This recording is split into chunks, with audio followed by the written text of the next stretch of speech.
Hello, pool friends. What is going on? How are you doing? Hope you're having a great day.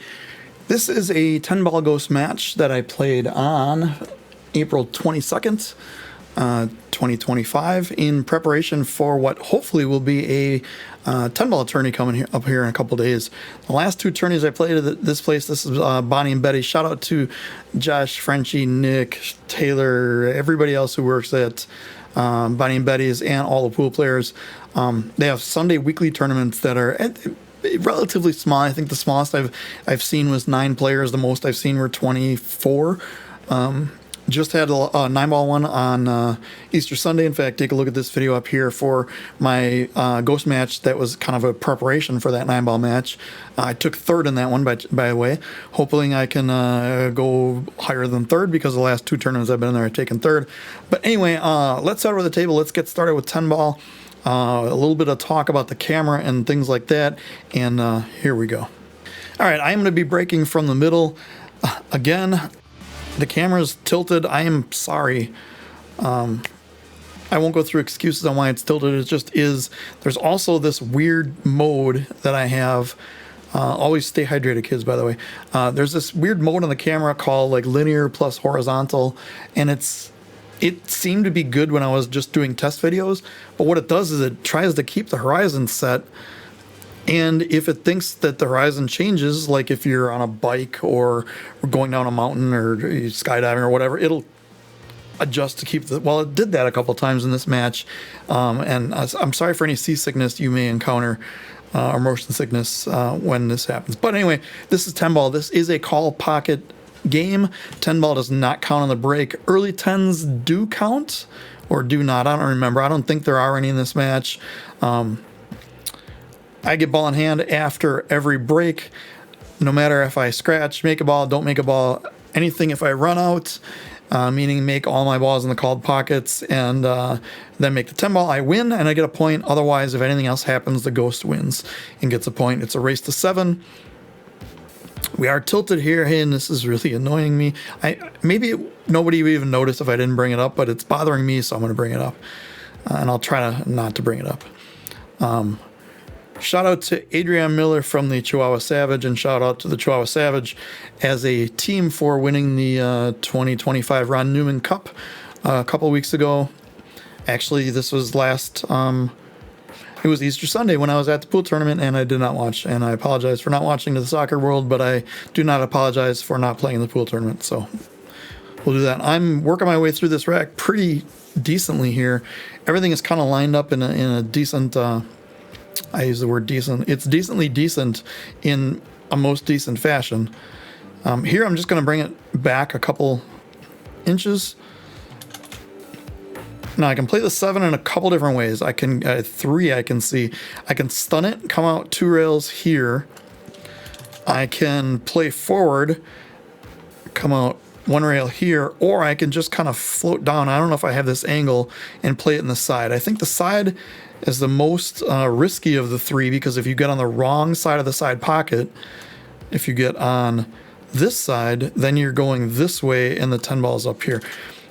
As it is, I just kind of have a stop, draw shot, stun rail thingy where I go right at the 10 ball for some unknown reason.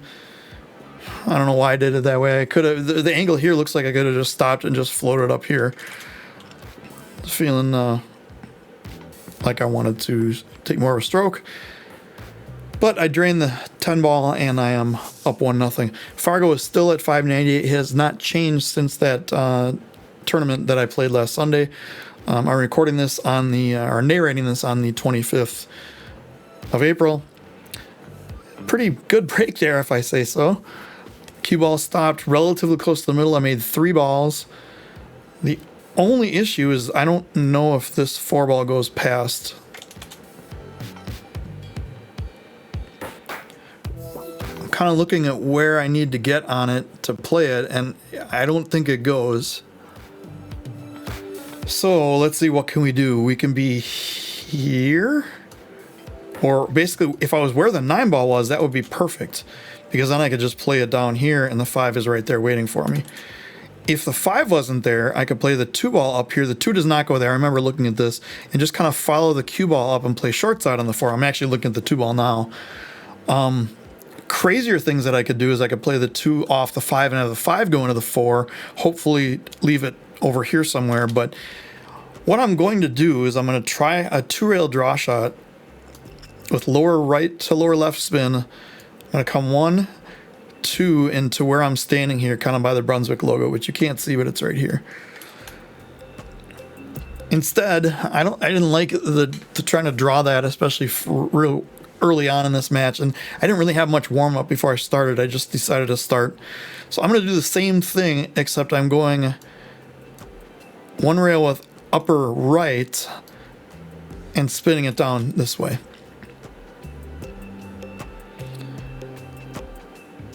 Didn't get really the right angle that I wanted on it, but I'm pretty good here because I can make the 4 and the 8's going to stop the 5, or I'm sorry, 8's going to stop the cue ball, and the 5 is right here for a shot. But as I looked at it, I'm straight into the side and it goes past the 5 here. So I'm just going to take a stop shot, kind of just roll forward a little bit. That was pretty risky, and on a lot of tables that won't go. Even though these are really pointy points, the outer points. I think I took a risk on shooting that. Now here I'm just going right to the short cue because I shot that pretty far off. But I can just naturally 3 rails around and towards the 8 ball. This is a natural top ball with running spin, which in this case is outside, which is right. Emphasis more on the top than the right here. All I have to do is miss the 10 coming off the second rail.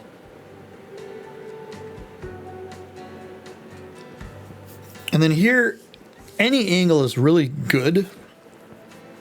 Ideally, I would have liked to be here so I can just go over there.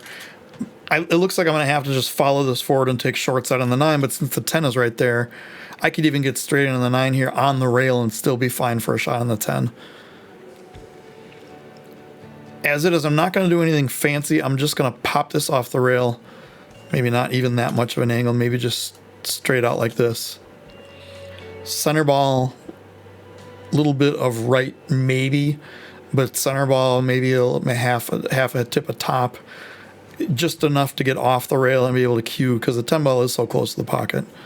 This is a shot I should never miss. Famous last words. Last words, don't leave me hanging here. Okay, I'm good. Still in the same glass of water from the last video. If for some reason I haven't put a link to the last video, I'll put it up here.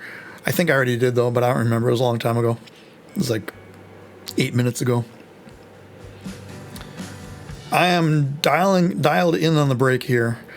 That I made both side balls, so that both you have your 10 ball, which is your 1 ball here. Both these 2 balls have a tendency to go this way. And there's a lot of factors involved. It's how hard you hit it. It's how much spin, not spin, but top or bottom that you put on the cue ball.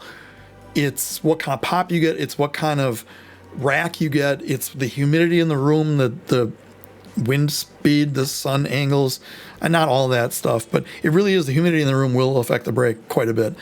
And I am breaking with the triangle, not the max or the template rack. The Teo Max rack is what I use because I wanted to make sure that I simulate as best as I can the situations in these tournaments I'll be playing in. Those are on 7-foot diamonds.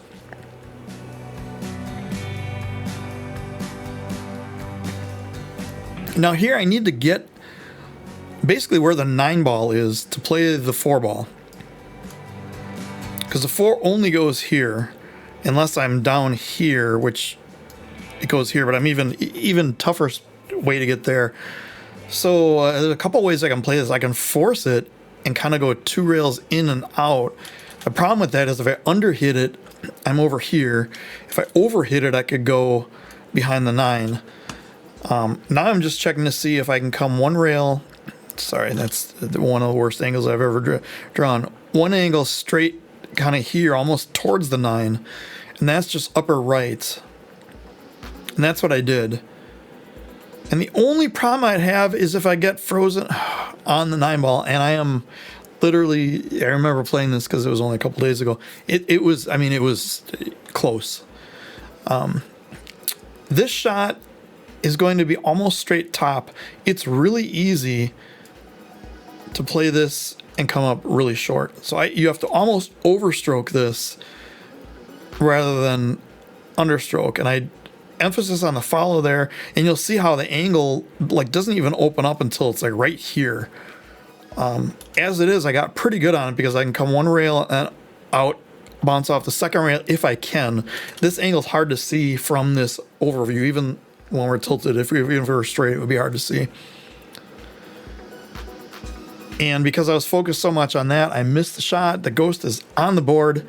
I was hoping to whitewash the ghost, but 10 ball, is the hardest game there is. And for ghost, well, that I've played so far, I haven't done 15 ball rotation, and there's a reason for that. Yeah. A little more follow than I would have liked on the cue ball, but of course I made 3 balls again. And it's funny because I played actually right before I started narrating these matches tonight. I played about 2 hours and was trying to do some 10 ball ghost, and the break was not working.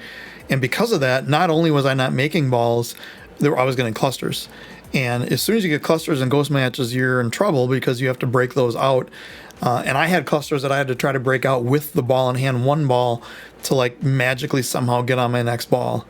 And needless to say, because you're not going to see those matches because they've already been wiped from history, I will not be talking about those, but any more than I already have. But things did not go well. Here, everything kind of leads to everything else. This shot, I want to play some top and maybe a hint of right spin, which is inside. But if I play just top, it should force the angle here towards the 7. In fact, I didn't even mess with side spin. I didn't even mess with forcing it. I just played kind of a rolling ball. I don't really call that a slow roll as much as a rolling ball. For me, there is a difference. Here, I'm just popping this off the rail and back out. Kind of just a center ball. Here, 1 rail and back should be fine. A little bit of left spin and top. A lot of left spin. Oh, you know what? I was trying to come out 2 rails towards it. Probably should have just played the top. Although it might have sent it this way, which still isn't bad. Now that I draw the line to perfect position. Here, I think I'm just following this. Maybe a little bit of inside, which is dangerous on a shot this long.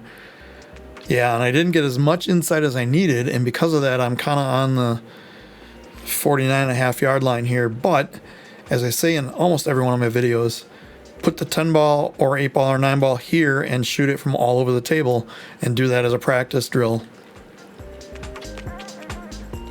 And you will make many more money balls, and you won't have to worry as much about the final leave. I mean, you should worry about the final leave, but if you get off, and if you have to get off, take a tougher shot, you won't be nervous about it. It'll be natural. So I'm up to 3-1 here. So the side balls did not go, and I still made 3 balls. I'll take it. This does not happen all the time. In fact, the last 10 ball match I played at Bonnie and Betty's, the last 10 ball tournament was, I think, last September, October, September, August, September, October, somewhere in there. And I won it. And I don't know if I made balls on more than 2 or 3 breaks in the whole day. It was rough. Not many breaking runs that day. There were a number of breaks off opponents' dry breaks, or runs off opponents' dry breaks, but nobody was making balls that day. And again, humidity can affect that. Now here, this was rough because I wanted to get here, and I underhit it. I don't know if I can draw past the 8 here, if I can slide right over. Oh, I can, okay. So the other shot I was thinking was I could slide over this way, but I had the straight on angle. I must have been perfectly straight. And here again, now I remember this rack. I am perfectly straight on this ball, and have to draw back for the 7 on the side. and naturally drew back. I hit the 9. That's no foul because I didn't really affect anything. Just moved back to where it is. In a match, it would not be a foul. The opponent has a choice to leave it where it was going to go or put it back. In ghost matches, I just grab it real quick so nobody sees. Now here, I just kind of follow this forward and over. This is kind of a weird angle because I need to get here but not on the rail. And I don't want to get anywhere near the side pocket. And I went the other way because I was a little bit on the other way. But yeah, it's a tough ball to get on with the 9 ball like right in the middle here. These side pockets are big trying to come off this rail. So you have to manipulate the angle a little bit, usually with side spin or more forced follow. But here I can just play a 1 rail straight back down as I did. Maybe a little bit of right spin on that. Otherwise it was just straight top. And I'm almost straight in on the 10. Finally got straight in on a ball I wanted to get straight in on. And I'm up 4-1. This is starting to look like the last match. And I know I've put a link in the last match by now. And if you haven't clicked on it, that's okay. Because I think it takes you out of this to go watch it somewhere else or some other time or something.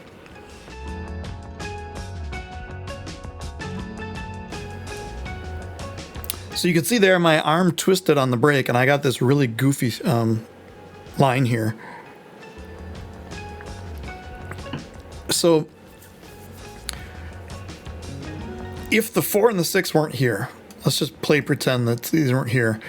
Well, not the 3, but say these balls weren't here. I would play the 1 here, leave the cue ball kind of middle of the table and just kind of stun over for the 3. The problem is the window I have to do that is about 2 ball widths wide, and it's really easy to miss that window. So what I'm trying to do is I'm trying to leave myself an angle. I want it to be more here so I could go 1, 2, and over. And that window is much bigger because even if I'm here, I have a shot. Maybe in a real game, leaving myself and trying to get on the 3. And if I get here, I can maybe spin into it. But playing the ghost, you can't afford to miss those leaves. And right here, I'm too high on the 2 ball to be able to stop it. Now here, I didn't get anywhere near the bounce off the second rail I was hoping for. So I'm stuck.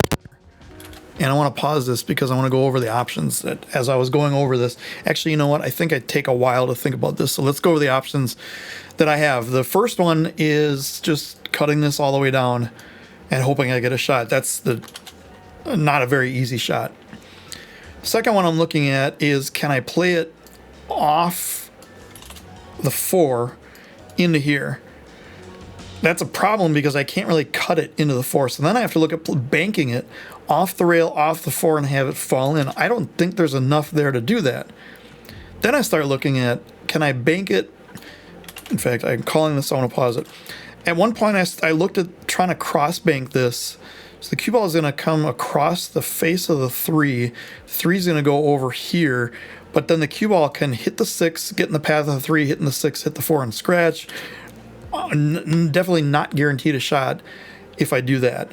So what I'm doing is I'm calling it down in this pocket, and I'm just hitting with center ball, and I'm going hopefully here, here, here, and out.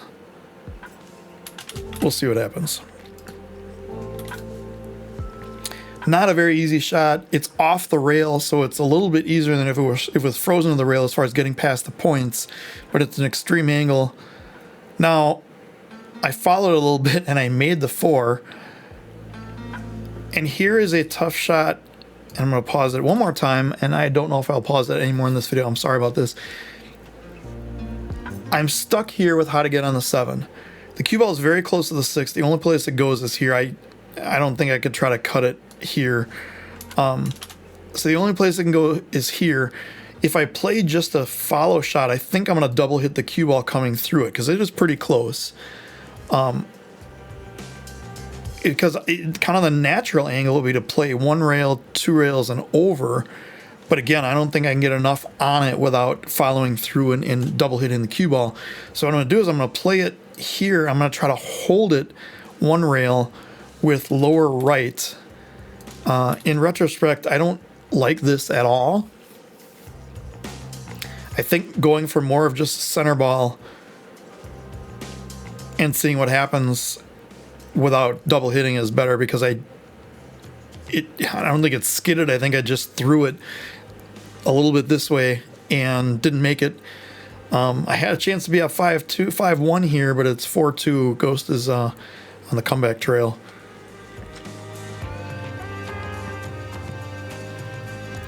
So the break hasn't been working as far as the side balls, and all of a sudden I'm hitting the cue ball off and I'm missing the side balls. I don't think I made anything in this break. The break is weird. It's going from making 5 balls to making 3 balls to making none. But the good thing in ghost matches, it doesn't matter if you make a ball or not. I'm working on something with that in mind. It'll probably be 8 ball and it'll probably be a while. So here I have 2 combos I can play. I can play the 1-5 or the 1-2. I can't get the cue ball behind here, and even if I could, it doesn't go. So I'm lining up each combo to see what happens. The problem is I can make the combo just fine. The problem is getting on the 1 ball after the combo to then get back on the 2 ball. Now if I play the 1-2 here, the 1 ball is going this way. So I realize I have a close bridge, I have to jack up a little bit, but 1 ball actually goes into this side. So I'm just taking this stop shot, and I got the 2 right here. All I have to do is make sure that I get on the angle for the 3 so I can get about here for the 4.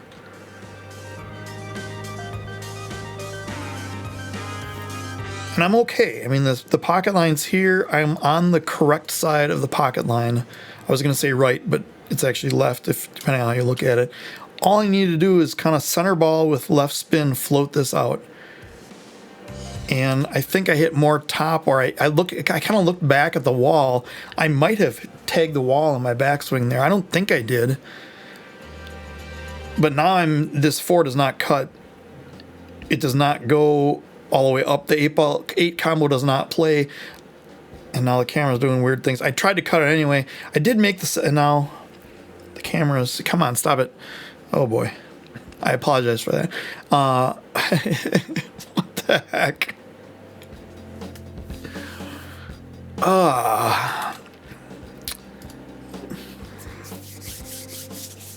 Okay. Composing myself here. It will straighten out. If that was 9 ball, the 7 ball went in. You notice that would have counted 9 ball. It does not count in 10 ball. Now we are not on a cruise ship. I do apologize for whatever the camera decided to do. I did change the mode on it. It should not do that in future videos. This is the last video I have where it's on this goofy angle. It seems like I'm tilted to the side, but I think it's finally coming back to being more straight on. It's pretty good. I am not going to be able to get it perfectly centered because I have a clamp. I might be able to change that, but I have a clamp on one of the joists on the ceiling, and there's a kind of a thing in the way of being able to get it perfectly centered on the table. It's very, very close. It's, if we measure that straight line and that straight line, they're close to even. So in this rack, I have the same kind of issue as I had last time,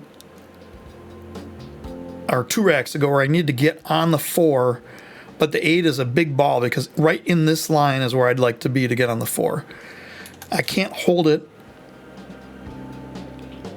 Ideally, I would have liked to been, after making the 2, been here, but I just didn't have anywhere near that angle to be able to do that. So I have to come back, and I looked at it, and if I go 1 rail and hit the 6, I should be good. Now, I don't like hitting balls, especially in ghost matches. Sometimes you just have to.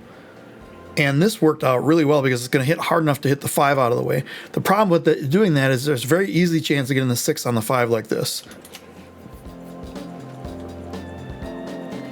All I have to do here is make this. I think what I want to do is I want to go back and forth 3 times.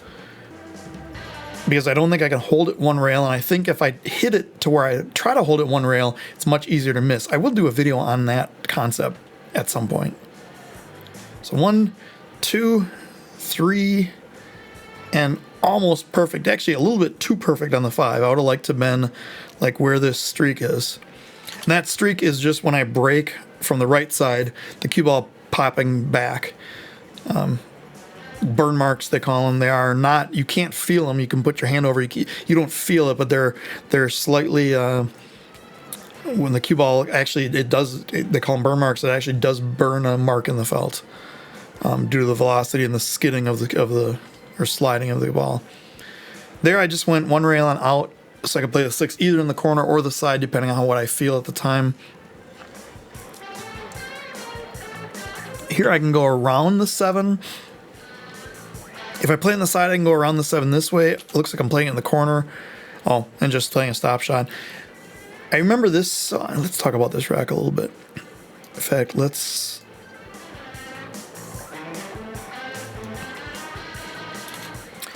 So it's not obvious, mostly because the table's tilted, and I'm not going to apologize anymore. I'm sorry. I'm done apologizing. I'm sorry for apologizing. How's that?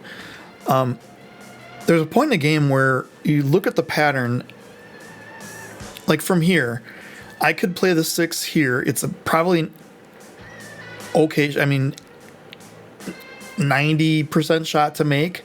I could either try to avoid the 7 by coming up this way, or I could go around the 7 this way and come out, and then I could play the 7 here. You know, let's say the cue ball's here, come around 2 rails and get the 8 in the side, and then I could get the 9 and come off 2 rails and do here.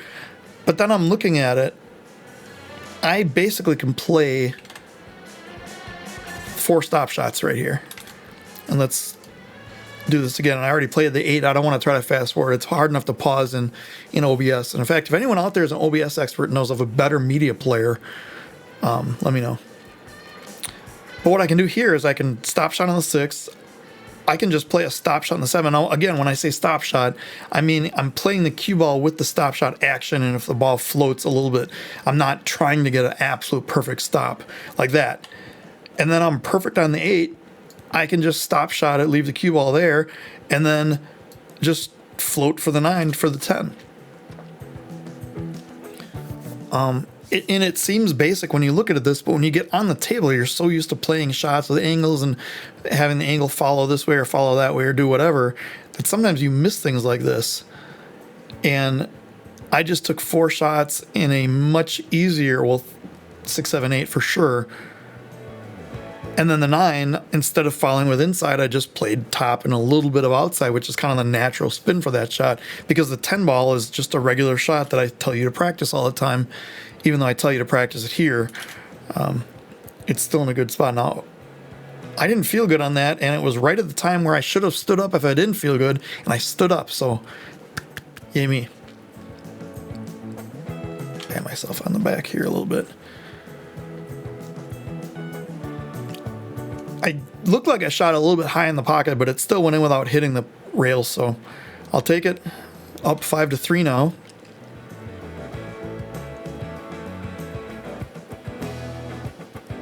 A lot of times these ghost matches can get your mind centered to be able to think a little bit straighter and a little bit better. And I don't mean straight as far as shots go, but just pool mind, more straightforward. So the break is completely fallen off. I don't know if it got later in the night where the temperature and maybe the heat went out, or it's more humid, or something happened. But I'm not hitting it the same, obviously. But the balls that were going in every time are not going in anymore.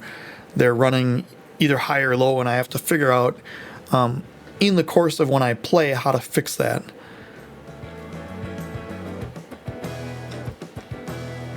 So this one is another rack where everything kind of leads to itself. All I need to do is get on the 4 here, and the 4 leads to the 5, leads to the 6, leads to the 7, 8, 9, and 10.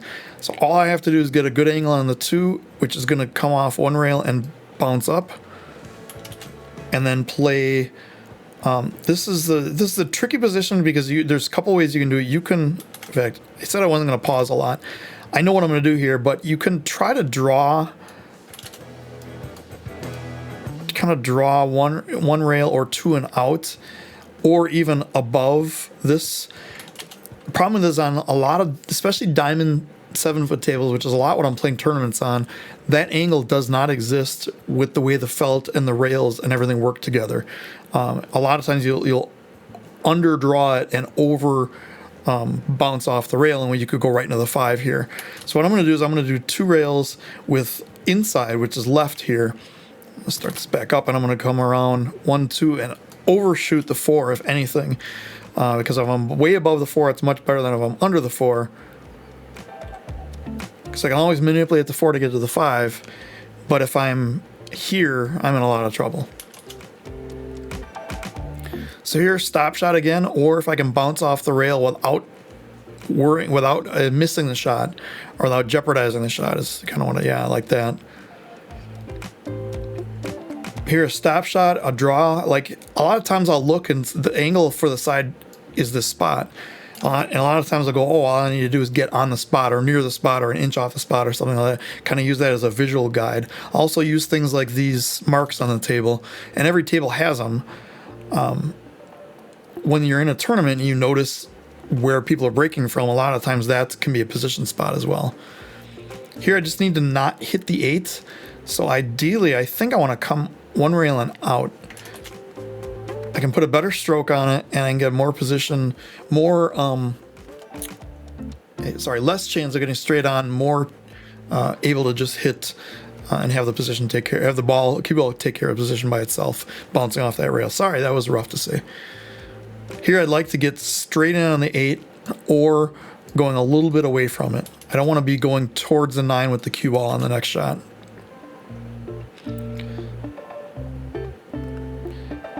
Could have hit that one a little bit better because I didn't want to be this close to the rail. I might have had to do it, might have had to hold the rail, the angle there. Now here, I'm jacking up. A lot of people will slow roll this in. I think that's fine. I think jacking up is as easy to miss as it is slow rolling it. So it's your preference. The more you jack up the for each angle or for each degree, you lose a bunch of accuracy. And I know Mark Wilson has quoted, I should know the numbers, but it's a lot. It's like 2% per degree until you hit a certain amount. Then it's like 3.5% or something. And 10 degrees is not a lot to be jacked up. So you're losing your percentages of accuracy. All right, I got out of that rack. It is 6-3. I'm on the hill. Will this be the final game? He says when there's just about enough time left for a final game. Spoiler alert.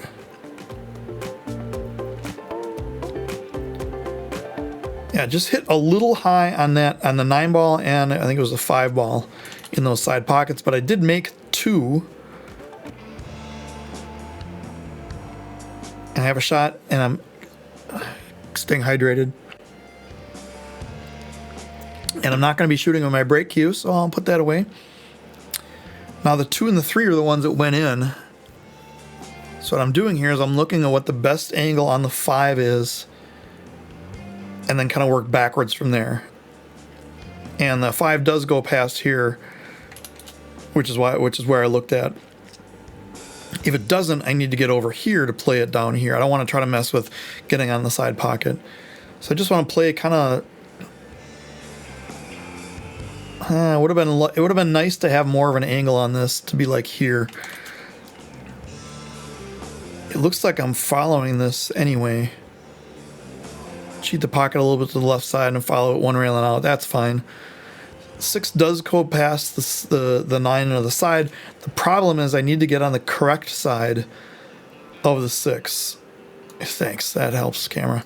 So I want to be down. I want to be up here for it, so I can float naturally to the 7.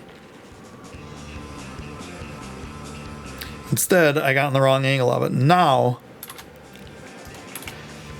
I'm going to be doing a shooting system video. I've been teasing that for a long time. I finally have all the little pieces and parts and components and adapters for my new camera to be able to wear my mic and talk into the new camera. Turns out the DJI mics are not Bluetooth to other devices. It's only Bluetooth to itself, meaning the little transmitters you see the guys wear, the little rectangle things. And I had actually put my what's in the case video up here. I wore it in that. That was connected just to my phone. it's Bluetooth to the receiver, but then the receiver has to be physically connected to whatever device you're plugging into, which is goofy. I suppose it's better, but anyway, I am going to show you right here exactly how not to stroke a ball, but I really needed to get a ton on this ball, and this was the only way I knew how to do it. I'm gonna normally you're supposed to not move your elbow, not drop your shoulder, or drop your elbow at all. I do sometimes. I know some players do a lot. Jasmine Ocean, Fedor Gorst, Tyler Steyer does it a little bit, and that's kind of what they're taught. When I first started playing, that was natural for me because it just felt like I was shooting my arm through. We'll get back to the shot. You'll see what I mean. Watch. I need to get 3 rails around and back under, not through the 10 ball, but back underneath to play the 7, either here or here. And I have very, very little angle to do it. If this were not a ghost match, I may consider just falling it forward and playing the 7-8 combo.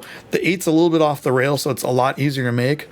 But I just felt really good. I'm going to stroke this. You're going to watch my elbow and my shoulder drop drastically. But look how much spin I got on this ball. And my table's starting to slow down. It is still fast, but it is starting to slow down. It's about, cloth is about 1.5 years old. Now here, there's 2 ways to play this. And one way is the correct way and one way is the not correct way. The correct way is to play this all the way down.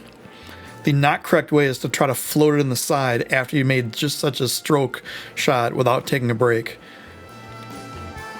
And the reason is because the cue ball stops off the 9, immediate shot on the 8s. You don't have to worry about the points. You don't have to worry about this pinpoint small window. You can let the stroke out and continue the run. Much easier if you do what I did rather than shooting it in the side.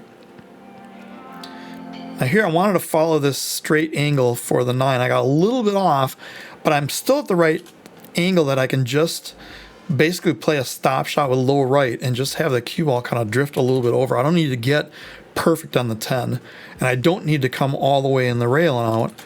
I just need to get somewhere in this area, which is exactly what I did. It's looking pretty good here. My arm is nice and loose after that 6-ball shot. Please do not play like that. It's not recommended. It did look cool though. I mean, you have to kind of admit that. Hit it to the high side. Hit it to the high side of the pocket again, but I did get it.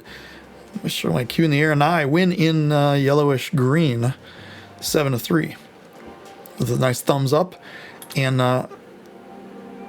that is my second ever 7-3 win against the Ghost in 10-ball. In fact, I'll put the link up to the first one here. I think I shot almost as, in fact, I think I shot better in this match because there were some things that I picked up on that I didn't pick up on that match. I should have probably won this a little bit more than 7-3. I think 7-1 was possible, if not a whitewash. Of course, the whitewash is almost impossible unless you're playing this game.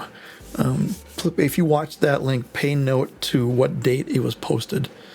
That's all I'm going to say on that. Anyway, do all the YouTube stuff. Like, comment, subscribe, share, hit the little bell when you're notified when I upload videos. My What's in the Case video, which I linked earlier, has been doing really well. The regular playing videos that I posted haven't been doing so well, so I'm hoping that it was just a break from being sick and things, and I'm back on the track. And I have gained subscribers. I've lost number of views per video, but I don't know. I don't really care about a lot of that stuff. I care about putting videos out, having fun, playing the Ghost, and crushing the Ghost 7-3. Until next time, have yourselves a great day, and we'll see you in the next video.